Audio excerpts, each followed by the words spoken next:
Hello, hello, hello. This is Tom from Tom and Ruth Filipina Adventures. Today I want to talk about something that I haven't talked about before. If I did, I don't remember it. And if I did, okay, well, we'll talk about it again. Now, today I want to talk about starting a business.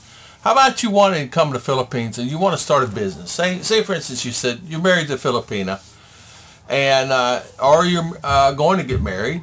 And maybe it's something you want to think about doing. Maybe it's something that you thought about, and maybe you said, oh, I don't know. Well, how can I maybe earn income if I have married to Filipina? Well, you know what? You can still make money here in the Philippines. The thing of it is the most important thing is all businesses need to be through your Filipina. You're married Filipina that you're married to. You want to make sure you get your BIR, the registration. And of course there's going to be some local permits that you may need to get locally depending on where you're at. Another thing that you may want to look at, you need an ITIN number, and then so you can pay the taxes and things like that. Now a lot of times too is if you hire employees, you're getting into other things, and the best thing to do is check with your local office, city hall, find out what kind of permits and what I need to have. And then once you get to that stage and you say you're getting business, is to hire someone, and then of course you have to pay taxes, you have to pay insurance and things like that. But once you get to that level, that's okay. Now, some type of businesses. The reason I did this video is type of business. What kind of businesses could you open? Well, there's many franchises that you could actually open here in the Philippines, and you can actually do this, authorized to open here. One is, there are actually 3 or 4 good ones that would really take off and do very well here. One is Subway. It would take off like a rocket here. And I understand Subway is coming into the area, and they are doing some franchises with Subway, and it's a lot cheaper than here than the USA. Instead of going through the doctor's group and paying all those fees through Subway, you can actually do it here a lot cheaper. They're actually selling their franchises cheaper. Another great franchise you can look at here if you're thinking about coming to the Philippines, and you'll be surprised, it's not as bad as it seems. I would give you numbers in all these, but I didn't think it would take hours and hours and hours and many videos to do franchise costs on a 7-Eleven, a franchise cost on a Subway. There's 2 of them right there. Dairy Queen is another one. It's very popular. People stand in line and line and line. So 7-Eleven is very busy, a good one. A Subway would go fantastic because everybody wants a quick sandwich. And, you know, people will pay. People will pay $2.50. People will pay $4.50 for a sandwich. People will pay that. If not, you'll have a lot of foreigners that would, depending on where you're at in the city. And of course, Subway is like 7-Eleven. There's requirements, like has to be per capita, how many people live in the community.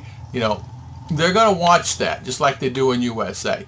But you can open one up. There is other franchise ability to actually get a convenience store or some type of store like that. And they actually have that here set up, where they actually set you up, you pay a fee, and then all you do is set up your business through them, and they actually set you up with the registers.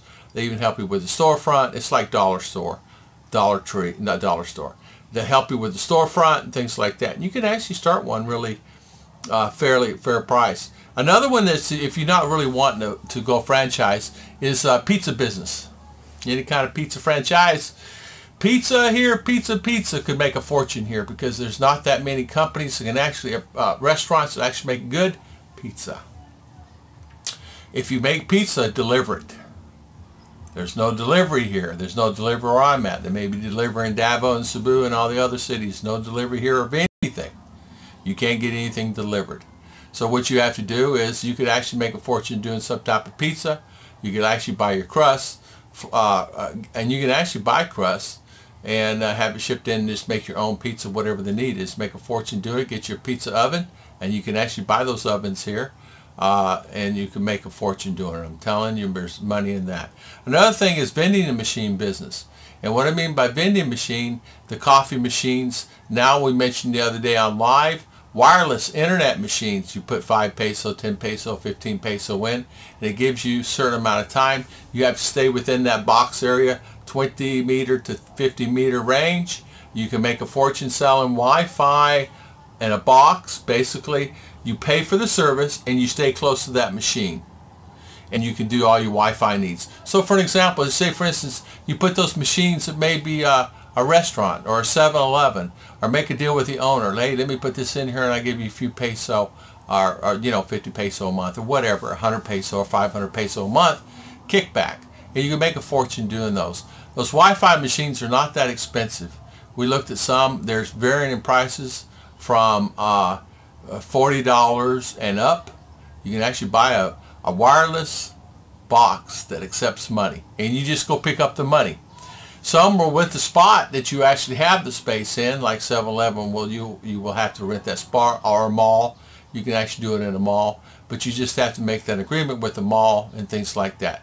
I'm starting to see that. That is the new trend now. Wireless in a box. Go figure, right?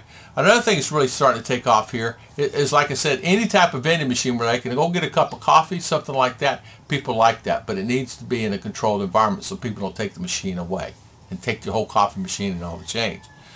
Things that are really going good here, I mentioned this before the other day in live, is laundromats. Laundromats is a big thing. Not the ones that they self-serve and do for you with the machines in there yourself. Self-serve laundromats. They charge you anywhere from 50 peso to 80 peso per kilo. But you can actually, if you did something like that, make it a self-serve situation, you just furnish some coins, have someone sit there and maintain and not do any laundry. Well, you can do that too. But have them where you put the coin machine in there and do it yourself.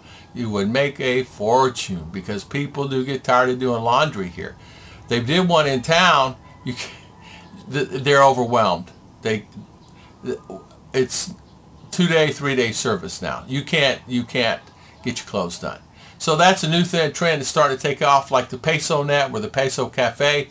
Another trend starting to take off that I see, you can make a fortune here, and I see it all in the cities, and I've been in all the cities, is the coffee cafes, internet service.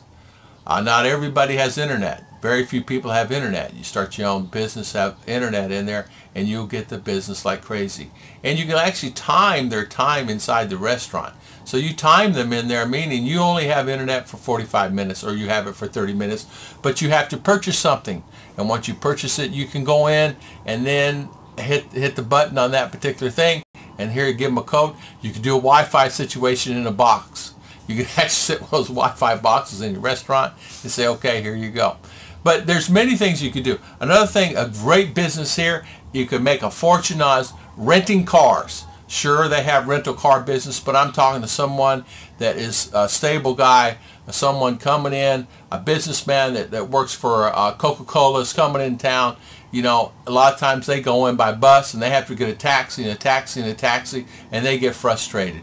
But if you offer a rental service for them to come into town, rent my car for 2,099 peso a day plus whatever gas, I guarantee you'd make a fortune do it. And you don't have to have brand new cars. You could have older cars that work good, have good air cons in them. People are striving and looking for type of rental. They get tired of the taxis, they get tired of the mess. And a lot of Filipino that can drive and drive very well and have good licenses and license. You just make sure they have license and they have the things, if there's something wrong with the car and they get in an accident, you have some type of insurance on that car. But rental business is a great business to get into. Very good business. A quick lube business is another one. It's really, you could really make a fortune in. Many people ask me, where do I get my oil changed? Well, I don't know. Dealership. Why dealership? There's no dealerships here. Where you get your, I don't know. Shade tree guy down the road. Oh, I don't know. But you know what? In the province and places like that, they have maybe 1 to 5 guys, 1 to 8 guys. There's only like 5, 6, 7 shops here in town, and they stay busy. They're standing out in the street half the time trying to get their cars worked on here. So a good lube, mechanic place with a car wash attached to it. Car washes here are taking off like a rocket. They're making a fortune in these car washes. This is another good business. And people are dying in a line getting their car washed. These people are paying 1 to 2 million, 3 million peso for a car, and they have to wash it themselves. And these people are rich. And they don't want to wash them. They get tired of washing them. Things when they wash them here, they wash the undercarriage. Not only do they wash the undercarriage, they wash inside and out, Wash windows inside and out. And the undercarriage is as clean as the inside of the car. They have to do that here because of the mud.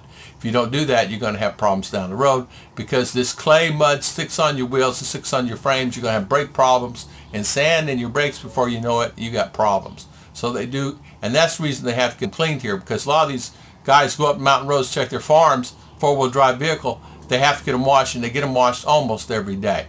And the reason I know this is because I know 4 or 5 families that ask me, we need to get a good car wash here. And some of the people that open them up, they're doing pretty good, but then they say, well, I got to get them oil changed. Well, they take it down to another guy. Luckily, there's a couple of guys that are seamen here that actually do that. Yeah, and I was talking about a good business would be, my phone call came in, I was doing the video. A good business would be, like I said, quick lube business, get the car worked on. Another one would be a great business, would be, of course, tire repair. Guess what? You cannot buy tires. There's actually no place you can actually buy tires. You want to get a tire, you got to get used tires. Here in town, they have to go to Valencia to get tires, and the place is backed up. And they have to order tires. Sometimes you have to order them and they get them in a week, 2 weeks later. A tire business that carries some decent tires, a standard tire here would be a great business to get involved in, and all you do is bring the tires in, set them up, make an agreement with the manufacturer, and you could do that and put them on consignment or something like that, which they do in USA, as we all know. But you could easily do that and make a fortune here. Tire business would actually be a good business because the rocks and the gravel and the nails that accidentally get slipped out of the tricycle going down the road happens a lot, and a lot of glass on the roads from things like that. But you could actually make a fortune just having a good tire business here and just live off the tires. So car wash, here we go. I'm going to go back through them again. Make sure you have all your licenses, your BRR, your ITIN, any permits and local permits that you may need, and you may need one that I'm not aware of depending on where you live. Type of businesses go good here, pizza, but the key is it's not the pizza, it's the delivery of the pizza. They may deliver and dabble in some of the other places. We never could find them when we were there. I was just there, remember a few weeks ago, we could not find anybody that delivers pizza. Vending machine business, wireless internet, new phase here, taking off like a rocket. People are standing in line buying internet for their phones. Go figure, right? Laundromats, self-serve laundromats, coin business, very good business. They charge 50 to 80 peso per kilo, but you could actually make money. Just go to them and charge them a bit more money to have them do them themselves, and there's nothing off your back. Rental car business, great business to get involved in. Nobody rents cars. If they do, they're hard. It's hard to find it. Car rental business would take off like a rocket here. You don't have to have new cars. You could have used cars. I'm sorry I'm going fast. I'm trying to make it fast. There's a lot to talk about. Quick lube business, really good business to get involved in. Car repair, tire business, do tires, brand new tires. You cannot get tires. You cannot. You go to town. The only way you can get tires from here is 30 kilometers from here, and you have to wait in line sometime anywhere from 3 to 5 hours to get tires, and it makes a big difference. Unless there's places that I'm not aware of, and I'm aware of it because I try to buy new tires for my car, and goodness on that one, you cannot do it. Franchises, DQ, there's many of them. 7-Eleven is a good business get into. 7-Elevens are popping up, all of the DQs are popping up. Subways is the key. They open up a few subways. I understand in Cebu and some Manila, they can't keep up with the demand. Huh. That's something to think about, isn't it? Alright guys, thank you so much. I want to thank everybody for watching my channel. It's the 13 minutes. Sorry for the blurb you're going to have coming in the middle of this because the phone call came in and it knocked the whole system out. Thank everybody for watching, and please hit subscribe. Chi and I really appreciate everything you guys do.